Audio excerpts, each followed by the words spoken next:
میں نے سورۃ توبہ کی آخری دو آیات لقد جاءکم رسول کے آخر تک آخری دو آیتیں کو بہت فائدے کچھ بتائے تھے.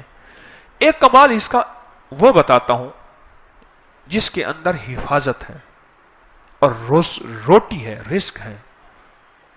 اس کا ایک واقعہ عرض کرتا ہوں میں آپ سے، اور وہ سنیے گا غور سے. یہ میں محدثین کی روایات کے ساتھ فقہا کی ایک واقعہ بیان کر رہا ہوں. اسی کے ساتھ یہ واقعہ ہے، اسی کا اس کی فضیلت ہے اور اسی کے اندر اس کا فائدہ ہے. واقعہ یہ تھا کہ ایک صاحب کہتے ہیں کہ میں بہت مالدار تھا اور میرا بہت بڑا کاروبار تھا، بہت بڑا بزنس تھا. میرے پاس ایک باندی آئی، مجھے اس سے بہت محبت ہو گئی، حتیٰ کہ اس کی محبت میں اپنے کاروبار کو بھول گیا، سب کچھ بھول گیا اس کی محبت میں. سب کچھ اتنا بھولا کہ میرا کاروبار آخر آہستہ آہستہ نیچے جانا شروع ہو گیا.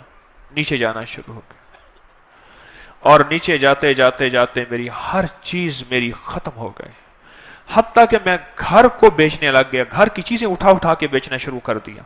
پھر حتیٰ کہ وہ بھی ختم ہو گئی اور میں نے گھر کے ملبے کو بیچنا شروع کر دیا. اینٹیں ہیں، فلاں چیزیں ہیں، توڑ توڑ کے.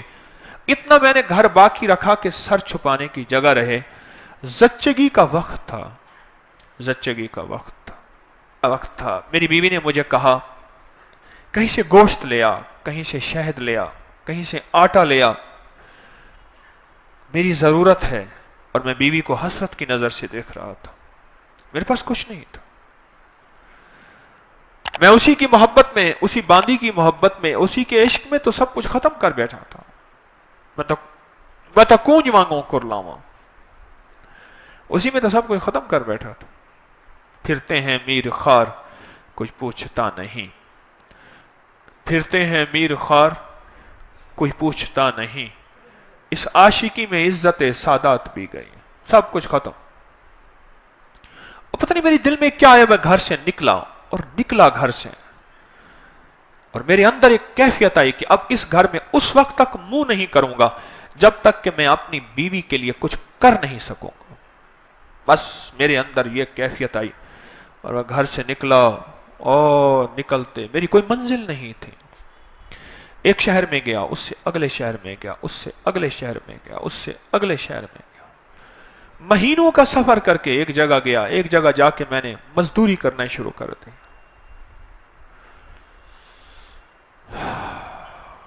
کہا کہ میں ایک مالک کے گھر گیا، اس کا گارا اٹھانا تھا، اینٹیں بنانی تھی، گارے سے اینٹیں بنانی تھی، اس کے گھر کا کام کرنا تھا. وہ تھا کوئی درویش، ایسے دیکھ کے مجھے کہنے لگا بیوی کو گوشت، شہد، آٹا تو دے آتا، ایسے چھوڑ کے آ گیا.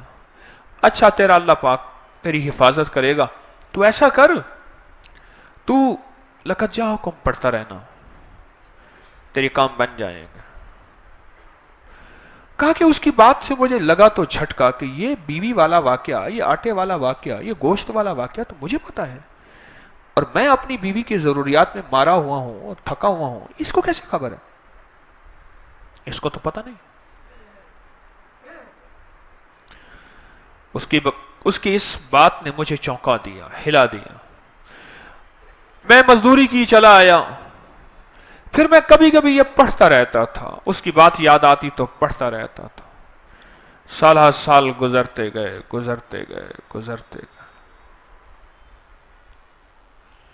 جب سال گزر گئے، ایک روایت میں یہ واقعہ صرف بغیر لقد جاءکم کے ہے، اور ایک روایت حدیث کی نہیں، واقعے کی روایت. ایک روایت میں سورۃ توبہ کے ساتھ ہے. تو کہنے لگے حالات گزرتے گئے، دن رات گزرتے، سال گزر گئے، 20 سال گزر گئے، اور میں مالدار ہو گیا، اور بہت مالدار ہو گیا. میرے جی میں آیا کہ اپنے باقی زندگی کا وقت اپنے وطن میں جا کے گزاروں. بوڑھا ہو گیا تھا. میں آیا تو راستے میں مجھے قزاق ملے، ڈاکو ملے، اور انہوں نے میرا سب کچھ چھین لیا، اور میرے تن کے کپڑے تھے، میرا ہر سب کچھ ختم ہو گیا. اب پھر وہی فقیر کا فقیر، خالی کا خالی. اور ایک جگہ میں نے کھڑے ہو کے میں نے ایک بندے سے فریاد کی، قافلہ جا رہا تھا، مجھے فلاں شہر پہنچا دو گے؟ میں اس شہر کا رہنے والا ہوں، وسط کا، وسط، واسطی، بعض لوگوں اپنے نام کے ساتھ نا واسطی لکھتے ہیں، وسط کا رہنے والا ہوں، کیا مجھے وہاں پہنچا دو گے؟ کہنے لگا ہاں۔ اس شہر میں پہنچایا۔ میں ایسی اندازوں سے تلاش کرتے کرتے اپنے گھر پہ پہنچا۔ سنیں تدبیر اور تقدیر کا نظام، ذرا اب تقدیر کا نظام شروع ہو رہا ہے، اب ذرا سنبھل کے بیٹھیے گا۔ اور کہا کہ میں زمانے کا مارا ہوا، حالات کی گردشیں، غربت بھی دیکھی، تنگ دستی بھی دیکھی، مال دیکھا پہلے، پھر باندی سے محبت ہو گئی، پھر غربت پہ آ گیا، پھر تنگ دستی پہ آ گیا، پھر گھر بھی بیچ ڈالا، آخر گھر سے نکل گیا، منہ کر گیا کہیں، پھر میں نے مزدوریاں کی، پھر مالداری پہ آ گیا، پھر سارے مال کا نچوڑ آخر کار مجھ سے ڈاکوؤں نے، قزاقوں نے لوٹ لیا۔ پھر میں نے آخری عمر کی غربت اور تنگ دستی دیکھی۔ ابھی نہیں زندگی کی کیفیتوں میں بیوی مر گئی ہوگی، وہ بچہ پتہ نہیں پیدا ہوا ہوگا یا نہیں ہوا ہوگا، نہ معلوم کیا حال ہوگا، کیا واقعات ہوں گے۔ وہی نہیں سوچوں میں اوپر نیچے تلاش کرتے کرتے اپنے گھر کی طرف گیا، دیکھا تو بہت بڑا محل ہے اور باہر دکانیں ہیں اور وہ چہل پہل ہے۔ حیران، کاش، لگتا ہے میرا مکان بک گیا، اور بہت بڑی حویلی تھی، وہ بک گیا اور کسی مالدار نے یا وزیر نے لے لیا اور اس نے اپنا گھر بنا لیا، اور مجھے اپنی مفلسی پہ اور رونا آیا، اپنے حالات پہ اور کہنا آیا، مجھے کون جانے گا۔ وہاں ایک دکان تھی سبزی والے کی، میں اس کے پاس جا کے بیٹھ گیا۔ اس نے مجھے دیکھا کہ ہاں کوئی پردیسی نظر آتے ہیں، کہ ہاں پردیسی ہوں، یہ گھر کس کا ہے؟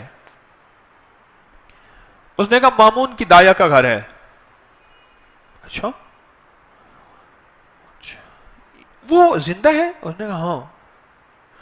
کہنے لگا اس کی کوئی اولاد بھی ہے؟ کہنے ہاں ایک بیٹا ہے۔ کہنے لگا وہ کون ہے؟ کہنے مامون رشید کا وہ خزانچی ہے۔ وہ کہاں ہے؟ کہا حویلی کے اندر ہے، چلے جائیں، آپ ملنا چاہتے ہیں؟ ہاں میں ملنا چاہتا ہوں۔ کہنے لگا جب میں نے جوان کو دیکھا تو میں نے کہی تو میری شکل ہے، میرا بیٹا ہے۔ وہ گرا ہوا تھا، منشی لکھ رہے تھے، مال تولا جا رہا تھا، محل تھا عجیب و غریب۔ میں بھی جا کے بیٹھ گیا۔ انہوں نے ہاں بابا جی کیا کہتے ہو؟ میں تیرا باپ ہوں۔ میں اس نے دیکھا یہ میرا گھر ہے بیٹا، میں تیرا باپ ہوں۔ شکل ملا اپنے سے مجھ سے، اس نے ایسے ٹھنڈی آنکھ بھری، اٹھ کے چلا گیا اور جا کے اپنے غلاموں کو کہا کہ اس بابے کو لے آؤ۔ میں نے پردے کے پیچھے آہٹ سنی، میں نے دیکھا تو کچھ بھی نہیں ہے، بڑے بڑے پردے پڑے ہوئے، محل بڑا لاجواب مکان۔ مجھ سے کہنے لگے آپ میرے والد کیسے ہیں؟ بڑے نرم لہجے میں، جیسے کوئی بندہ نشانیاں پوچھنے کی کوشش کر رہا ہو۔ کہنے بیٹا اس کا والد ایسا ہوں، میں بہترین سوداگر تھا، ایک باندی سے محبت ہو گئی، اس میں میں نے سب کچھ اپنا لٹا دیا، سب کچھ ختم کر دیا، میں ایک پل اس سے جدا نہیں ہوتا تھا، حتیٰ کہ میرا کاروبار ختم ہو گیا، میری غیر موجودگی میں میرا کاروبار، میرے امال، میرے نگران کھا گئے، اور میں گھر توڑ کے بیچنا شروع کر دیا، حتیٰ کہ میرا گھر بھی ختم ہو گیا۔ پھر میرا ایک بچہ تھا، وہ یقیناً تو ہی ہوگا، اس کی ولادت تھی، اور میری بیوی نے کہا گوشت، شہد اور آٹا کہیں سے لے آئیں، اور میرے پاس تھا نہیں، اور میں غم اور غیرت کے مارے منہ کر گیا، اور 20 سال کے بعد واپس آیا۔ جب یہ بات سنی نا، پیچھے سے آ کے باندھی نے اس کو لپٹ لیا، اس پہ لپٹ گئی کہ ہاں تو ہی میری زندگی کا ساتھی ہے، اور واقعی یہ تیرا بیٹا ہے، اور میں ہی تیری بیوی ہوں، میں تو تیرے انتظار میں اپنی امیدیں ساری ختم کر بیٹھی تھی، اور گلے لگ کے روئی بہت زیادہ۔ اور میں نے اسے کہا یہ کیسے؟ کہا پتہ نہیں کوئی دعا تھی تو کر کے گیا تھا، کیا تھا، مامون پیدا ہوا، کسی کا دودھ نہیں پیتا تھا۔ امین زبیدہ کا بیٹا تھا، یاد رکھیے گا۔ مامون باندی کا بیٹا تھا۔ امین الرشید زبیدہ کا بیٹا تھا۔ امین الرشید زبیدہ سے تھا اور مامون الرشید باندی سے تھا۔ جب مامون پیدا ہوا تو ماں کا دودھ نہیں پیتا تھا۔ اس وقت کی جتنی خواتین کے بچے ہوئے تھے سب کو بلایا گیا کہ سب کے سینے میں دودھ تھا کہ شاید ان کا دودھ پی لے۔ اس نے کسی کا دودھ نہیں پیا۔ دعائیں کام آ رہی ہیں، ذرا غور سے سنیے گا۔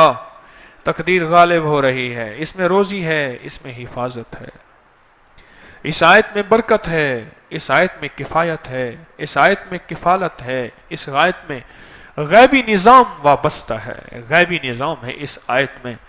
امید ہے آپ نے پچھلے درس سے اب تک اس آیت کو یاد کر لیا ہوگا۔ جن کو یاد نہیں، جن کو میری طرح یاد ہے، میں بھی زیر زبر ٹھیک کروں، آپ بھی کریں۔ امید ہے آپ نے یاد کر لیا ہوگا۔ اور کہا پھر مجھے بلایا گیا، اور جب میں نے مامون کو دودھ، تو مامون نے دودھ پینا شروع کر دیا۔ بس ایک پل میں میری حیثیت شاہی دائیا کی بن گئی، میری حیثیت شاہی ہو گئی۔ غربت کی ماری، تنگ دستیوں کی ماری، ایڑیاں رگڑ رگڑ کے بچہ جانا تھا۔ اب میرا بچہ بھی مامون کے ساتھ پل رہا اور میں بھی بادشاہ ہارون کے گھر میں پل رہی، کہ ہارون کے بچے کو دودھ کی ضرورت ہے اور میرے بغیر دودھ ملتا نہیں۔ ایک طرف سے اپنے بچے کو دودھ پلاتی تھی، ایک طرف سے مامون کو دودھ پلاتی تھی۔ شاہی طاقت میں میرا بچہ بھی پلتا گیا، میں بھی پلتا گیا، میرا بچہ بھی پلتا گیا، میں بھی پلتا گیا، بڑھتے بڑھتے بڑھتے، حتیٰ کہ یہ سارا محل وہی ہے، یہ سارا تاج اور سارا تخت یہ وہی ہے کہ مامون کسی کا دودھ ہی نہیں پیتا تھا۔ وہ دودھ کا پلانا میرے نصیب میں آیا، اور میرے نصیب کے پیچھے کیا تھا؟ کہا تیرے نصیب کے پیچھے تھا لَقَدْ جَاءَكُمْ رَسُولٌ مِّنْ أَنفُسِكُمْ عَزِيزٌ عَلَيْهِ مَا عَنِتُّمْ حَرِيصٌ عَلَيْكُمْ بِالْمُؤْمِنِينَ رَءُوفٌ رَحِيمٌ فَإِن تَوَلَّوْا فَقُلْ حَسْبِيَ اللَّهُ لَا إِلَٰهَ إِلَّا هُوَ عَلَيْهِ تَوَكَّلْتُ وَهُوَ رَبُّ الْعَرْشِ الْعَظِيمِ۔ یہ تھا،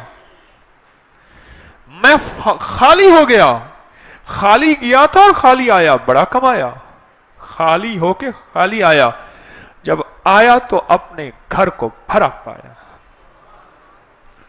یہ تقدیر ہے اور یہ تدبیر ہے۔ اس نے تو کہا تھا کہ میں غیرت ہے مجھے، میں کچھ نہ دے سکا، حیرت ہے مجھ پہ، میں کچھ نہ دے سکا، نکل جاؤں یہاں سے، اور نکل کے جا کے اپنی نسلوں کے لیے کچھ کما کے لاؤں، کما کے لاؤں۔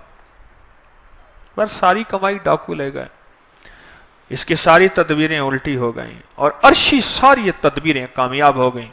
میرا اللہ کہتا ہے میرے بندے، میں کسی کا احسان نہیں رکھتا، میں کسی بندے کا احسان لوٹاتا ہوں۔ تو نے میرا نام پڑھا ہے اور میرے حبیب کے اوپر تو نے اتنی برکت والا نام، یہ دنیا کی سب سے بڑی نعت ہے، قرآن کی نعت ہے، والضحیٰ نعت ہے، واللیل نعت ہے، یا ایھا المدثر نعت ہے، یا ایھا المزمل نعت ہے، میرے مدینے والے کی شان ہے، شان ہے، اور یہ سب سے بڑی نعت ہے، لَقَدْ جَاءَكُمْ رَسُولٌ مِّنْ أَنفُسِكُمْ عَزِيزٌ۔ یہ نعت ہے، میرے مدینے والے کی شان ہے، یہ نعت ہے۔ نسلوں میں رزق ملتا ہے، نسلوں میں برکتیں ملتی ہیں، اور نسلوں سے فقر مٹتا ہے، فاقے مٹتے ہیں، غربت اور تنگ دستی مٹتی ہے نسلوں سے۔ وَعَبْقَرِيٍّ حِسَانٍ